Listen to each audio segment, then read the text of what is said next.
Welcome to Leominster Access Television. My name is Bob Saudelli of the Leominster Historical Commission, and I am here today with the chairman of the Historical Commission, Mr. M. Donald Pimarini. We are here at the studio of the Leominster Access Television to reminisce about the historic barn at Sholan Farm, which recently was destroyed in a fire.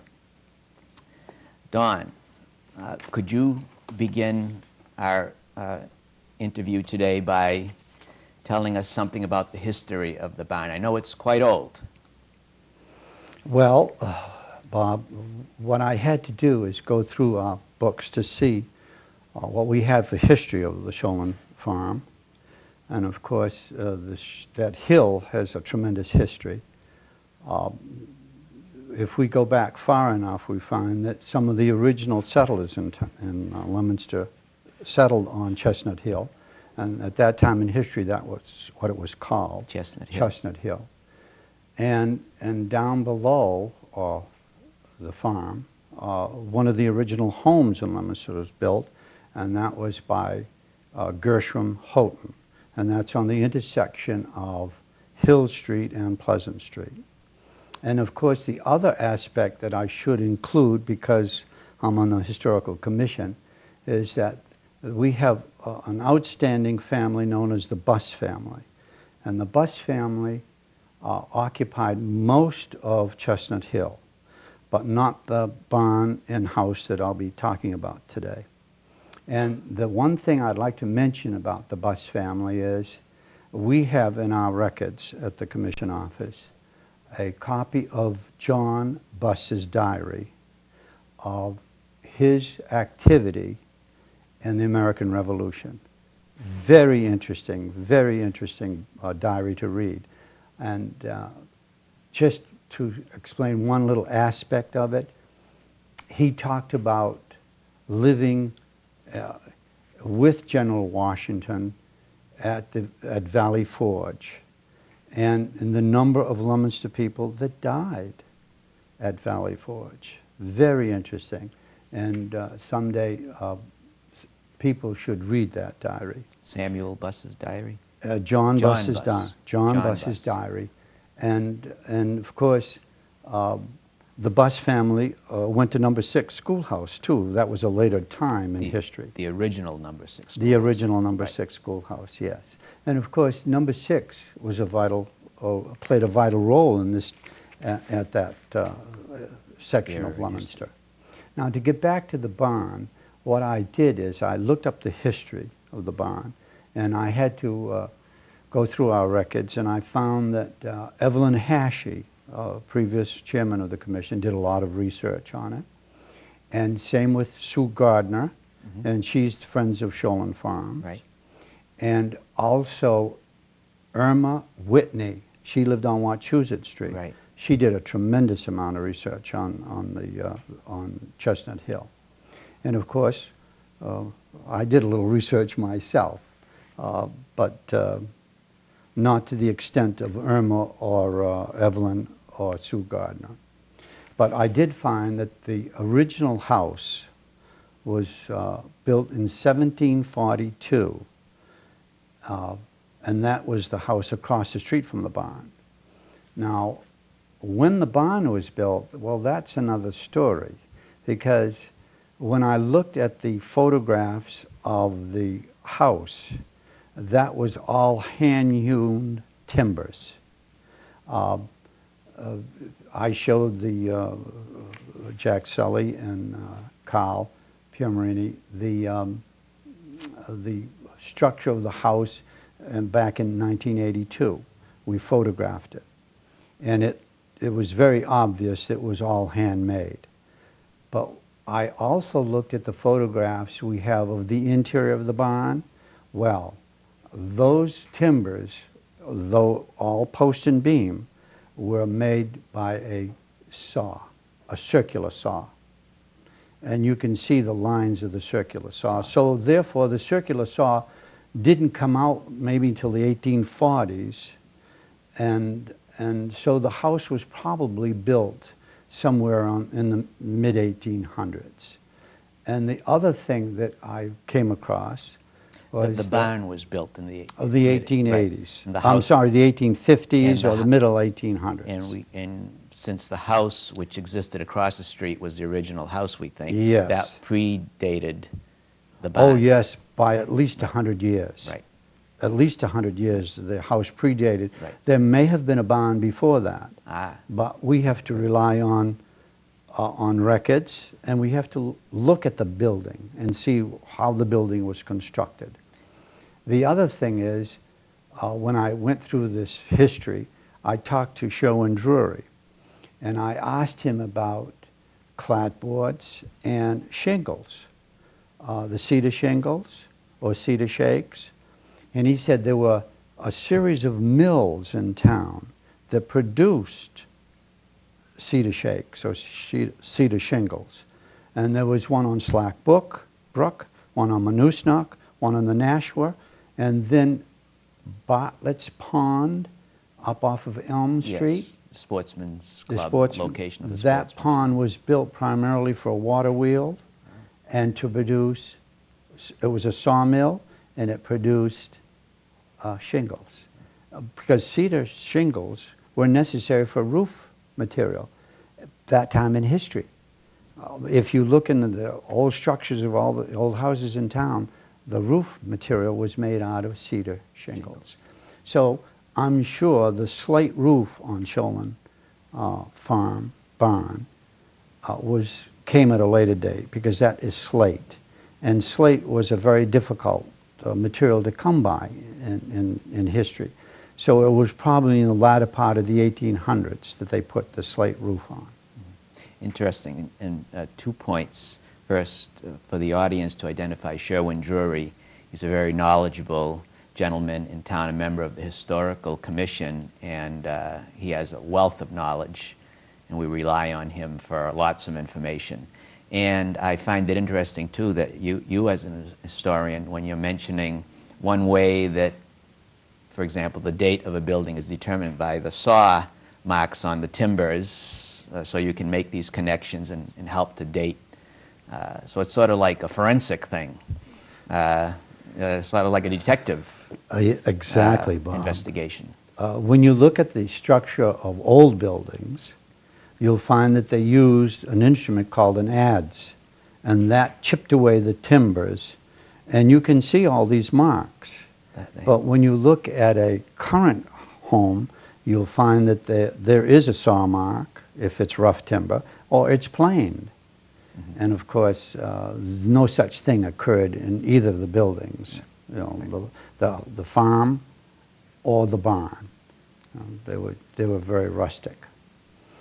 But let me tell you some more things about the barn. I'd like to relate to my childhood days. Is that Yes, all right yeah, with you, Bob? I know you have a connection. You, as a child, you spent a lot of time up in that neck of the woods. Yes, I did. In other words, during the Depression, most kids had to find a job to do. And come harvest time in the fall of the year, we would go to the farm, either by bike or walk, and we would pick apples. Now that would be in the latter part of the 30s and the 40s and well into the 50s. And of course, the farm at that time in history was owned by Paul C. Washburn. And his overseer was Raymond Woodsmall. Now I knew his son, Jack. In fact, Jack was here with John Yes. Chury, and we talked about number 6 schoolhouse. They attended the number 6 schoolhouse, right? Yes, they did. Jack Woodsmall. Well, Jack's dad, Woody we called him, was a great person. And he used to ride his horse and check on us as we worked in the apple orchards. And the apple orchards were rather extensive. Thousands of bushels of apples were picked every year. And all those apples had to be stored in the barn, or the boxes had to be stored in the barn, so you'll get an idea of what the barn was used for. Prior to my going there, I had no idea what the barn was used for. In my time in history, it was just for an orchard. for apples and storage. Storage. They did have a small section, a cold storage section of the barn, but it was just for a few apples. Most of the apples were stored to the right of the farmhouse. And then it was stored, was put onto trucks and hauled to Ayer, Massachusetts, and they had CA storage that was run by the Sullivan brothers. And that's where most of Washburn's apples were sent. Now, what kind of apples did he have? Well, they were old-fashioned apples, not the current ones we have today. They were mostly Macintosh, red and yellow delicious, Baldwins, some Cortlands, and of course, for the winter apples, Northern Spies. Tell you the truth, Bob, I don't know whether some of these apples exist today, because when I go to the orchard today and pick the apples, they're entirely different. They're what the current people like to eat. Let me tell you some little vignettes about the orchard, okay, and the barn. Prior to my introduction to Washburn's farm, they had cows. And these cows were kept in stalls on the first floor, but in order to get into the barn, they had to go up through the cellar. And that walkway is still there for the cows to get up into the barn. The ramp. The ramp, Because I had been in yes. the barn years back. Yes. a And of while course, back. Woody kept his horse in there too. But the horse came in by that large door, and they had a stall for him way at the end of the barn on the right. And of course, all the kids, and most of us were just kids, loved to play in the barn at lunchtime, especially at lunch. And these kids came from all the neighborhoods in the area. They came from Number 6 school area, they came from the Bowery, and they came from Lincoln Terrace, French Hill, DuPont Viscaloid area, and they came usually on weekends. During the fall time, school was in session, and they couldn't work during school session, so they worked weekends. So you're probably wondering, how in the world did they work them during the day, during the week time? Well, there are a number of employees in the city of Leominster that had time off. Well, they would go up to help pick apples too, because there was extra money. And the other little story is they used the POWs from Fort Devens. Prisoners of war. Prisoners of war. Second World War. In 1943 and 1944. And they were interesting people to deal with because... Were these the German prisoners who were... Well, I really don't know their nationality. They were just prisoners of war from Europe. Okay. And they could have been any nationality. They did talk among themselves, but I was young and I didn't know the language they were talking. I did realize that they didn't speak Italian because I would have understood that. So they were from another section of Europe. Okay. But the interesting thing is, and Jack will verify this, the Dusenhofs, the big trucks, would come up from Fort Devens, and all the prisoners of war would get out, and they knew exactly what they were going to do. They were going to pick apples. And the MP on duty, he would go to sleep in the cab and ignore the prisoners. But we dealt with the prisoners, and they were very friendly people. They actually enjoyed working out in the open, and they enjoyed the rations that they had from the United States government, because they were eating things that some of us hadn't seen for a while. For instance, chocolate bars, and they smoked cigarettes, and they had coffee, and they had all of nice goodies that some of us were kind of envious about. That was an interesting thing. Don, when I jotted down when you were talking about the little vignettes, and this jogged my memory. I know you worked at the orchard, and I worked for a short time at the orchard. And during the summertime or the spring before the apples, before harvest time, and we used to have to thin the apple trees by hand at that time. This must have been in the around 1960 or that era, late 50s, 1960 perhaps, maybe a little before that. And the apples would, and you know about this because you know your plants, being a scientist too. And we had the apples would be in clusters of 3, and we would have to manually take 2 of the apples off so that the one that was left would all the energy would go into that one. And now that's passé because that's done chemically, right? Exactly. Nowadays they just spray some chemical, and so the apples are thinned chemically. And I also had a short stint picking apples, and I wasn't a very good apple picker. Well, I picked quite a few apples in my time, and I don't know if it was the same time you picked apples, but we carried a little ticket with us, and when you deposited your apples in the bushel, they would punch your little ticket, and at the end of the day, we would go see Woody, and he would check your ticket, and he would pay you accordingly. And that's how, it was a daily basis type thing.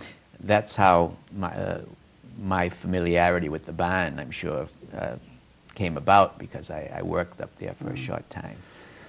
And from what I can recall, now I'm not absolutely accurate on this, Bob, but there must have been anywhere from 50 to 70,000 bushels of apples picked at that time in history. And we picked them in bushels, not these great big bins that they put them in today. And these bushels were 40 pounds or so, and we had to load them on a flatbed and bring them out to the barn and then put them onto a truck, and then they were shipped to Air. I recall we had a ladder that narrowed up at the top, and you had to put it into the tree, and then we had some sort of it was like not a school bag, but a pouch that with canvas and straps on it, and you'd fill the apples, put them in, and then you emptied them into a... By taking out the right, bottom portion of the bucket. And dump them, and then go right back to picking more, because you got paid by, I guess, the bushel. I wasn't a very fast apple picker. Well, I remember I was probably 13, 14 years old, 15 years old. So it was good money for me at that time in history. And of course, the other thing is my dad knew Paul C. Washburn. They used to hunt together. And sometimes my dad would go up and they'd go out hunting together. And Paul C. had a English setter. And they would go out woodcock hunting together. And sometimes I would tag along because, I was learning how to hunt myself at that time in history. I had a little difficulty with Paul because Paul stuttered. And very few people knew that. And I really couldn't understand him most of the time. And my dad would have to interpret for me, what he would say. But he was a real gentleman of a person. Real. And he and Woody were great guys. I do remember Woody. He was elderly when I worked up there, and I remember Woody. And there was a trailer. The trailer is still there, but beyond the water tower. Right. Which is at this point leaning, and we hope it's going to be refurbished. But the trailer, that's where Woody lived, in the midst of the orchard. And I always thought that was a beautiful thing, because apple blossom time is beautiful up there. Oh, yes, it certainly is. When you were a child and working there, now the area, there are lots of homes, but it was really very, very, very rural, right? It was, and you rode up on your bike? Oh, yes. Yeah.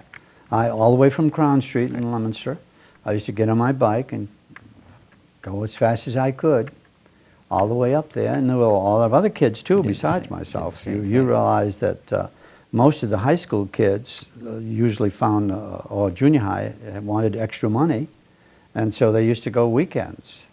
And but they would get there on their own. I don't think Paul C. or Woody would go downtown to pick them up. They would get there on their own. And I got to know a lot of kids in Leominster that became close friends of mine in time. Why didn't the kids work at Burger King and McDonald's? I'm being facetious. Those were non-existent at the time, and Yes. so the kids who Yes. needed the money Yes, they. would do these work. Exactly. Work. Exactly. It was a good way of earning money. I do remember also swimming in Haywood Reservoir. At lunchtime, it would be hot in the fall of the year, and and Woody would come by and say, "Okay, take a break," and we'd all scoot down to Haywood Reservoir, and there's a cliff there. Yes. And we'd all strip down and all go swimming. Of course, there were no women around, so we had a grand time. Now, Haywood is the reservoir that's right behind the orchard. Yes. And it's not Fall Brook. For the longest time, I thought, you know, you go up Wachusett Street, you look and you see a reservoir and you just assume, but there's actually, May Street is between the two reservoirs, and Fall Brook Reservoir belongs to Leominster. And can you tell us something about Haywood? Haywood is part of the Weeki-Peeki watershed system, and I would say back in the turn of the century, Clinton bought up all that land. It would be all of Haywood and all of the Weeki-Peeki reservoirs that are all in Sterling, and they are not used as a source of water for Clinton. They're just reserve reservoirs. And so it can be a little bit confusing. The reservoirs, Haywood and the Weeki-Peeki, they're in Sterling, but they belong to Clinton. They're Yes, part of the they Clinton. do. Yeah, it's part of the property. Clinton Interesting. water system. And that Yes. water, does that water eventually flow into the Wachusett Reservoir? Is it And it empties actually into the Nashua River. Nashua River? Mhm. Okay. And that would be the south branch of the Nashua Nashua River, River. I'm sure. Okay. Mhm. Interesting. Some other vignettes about the area. But before we go into that, I have a question. And the house, the original house up there, hasn't been there for years, and you made reference to it with the hand-hewn timbers. And did you mention about the huge fireplace? No, we did take photographs, Bob, back in the early 80s when the house was being removed. There was a fire in it, a very small fire, and I guess the owner at that time was either Posick, and I'm sure it probably was Posick, and he decided to have it removed. And a person came. I don't know where he was from. We don't have that history. And the building was taken down piece by piece because it was all post and beam, and it was removed. Being a building built in 1742, made it quite unique. So someone saw the value of having an old house like this, so they disassembled it and reassembled it someplace else. But the interior, I have photographs of the interior of the building, extremely fascinating, because it had a central core fireplace system, and it was rather extensive. It must have been at least 10 feet by 10 feet, just the core of the middle of the structure. And once the building was removed, I'm sure that all the brick and the underpinning is buried under the dirt on the site. on the same site. But the building itself was disassembled and reassembled someplace else. And we're not know where. sure. Well, we could take this opportunity, since we're at the Leominster Access Television, if anyone in the audience knows where this building at the Sholan Farms, the farmhouse itself, was reassembled, we would very much appreciate that information. If they could contact the Leominster Historical Commission, we would appreciate that. That would be great.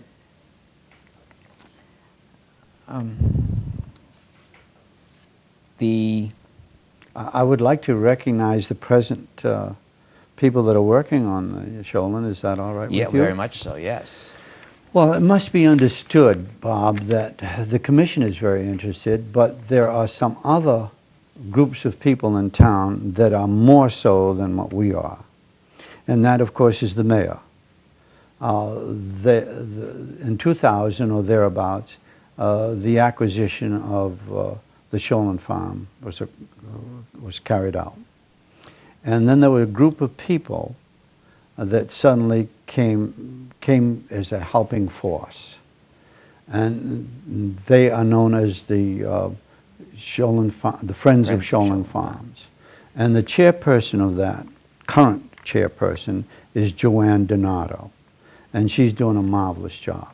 In fact, this weekend, they're going to have a Blossom Festival at the Sholan Farm Orchards. There are some other organizations, too, that played a role in acquisition of the property, and that is the Leominster Land Trust with Peter Bavenzi and Peter Angelini. And then there's also the Trustees of Reservations. The director is Dick O'Brien. So all these people have played a role in carrying out the future, will carry out the future of Sholan Farms. That's great things can be accomplished when people work together. I'm hoping. I'm not going to guess what's going to happen, but I'm sure with the group of people that are working on it, something good will come of it. Before we conclude this interview, Don, which has been, from my point of view, interesting. Do you have anything else you'd like to say about the barn itself? I drove up there, and it's different. You know, you're so used to all my life. You know, it's been there, and all your life, and citizens of Leominster actually. Anybody who's alive and is watching, the barn was there, and it's different. You know, it certainly is. Is there anything else you'd like to say? Well, if just to further what you're saying, Bob, you drive up from number 6, you go by Bob Reagan's house, and then you look up and you expect to see the barn, and that was the centerpiece of the whole orchard. Here's this barn, this great big beautiful barn, and it's not there. And for Leominster residents, it really hurts not to see it there. If things work out well, and there's enough money, Bob, I'm sure that they will replicate or duplicate the barn. Whether it's bringing in a new one or building a new one. But I would certainly like to see something similar. The residents of Leominster would not like to see just a makeshift building put up in the place of it. A lot of money has put into Sholan Farm. There's been a lot of effort on a lot of people, and we would like to see it continue in the right vein. I think this is the ideal place to end the interview. I concur with you, the positive attitude of the Friends of Sholan Farm and many other individuals. They will not be deterred. Their determination, their dedication, and their positive attitude, an appropriate structure will be built I on hope that you're site. right, Bob. I hope you're right. Okay, thanks, Don. I want to thank you, Don, and I want to thank Carl Pimerini and Jack Sully and the facilities of the Leominster Access Television for allowing us again to share this historical information with the citizens of Leominster present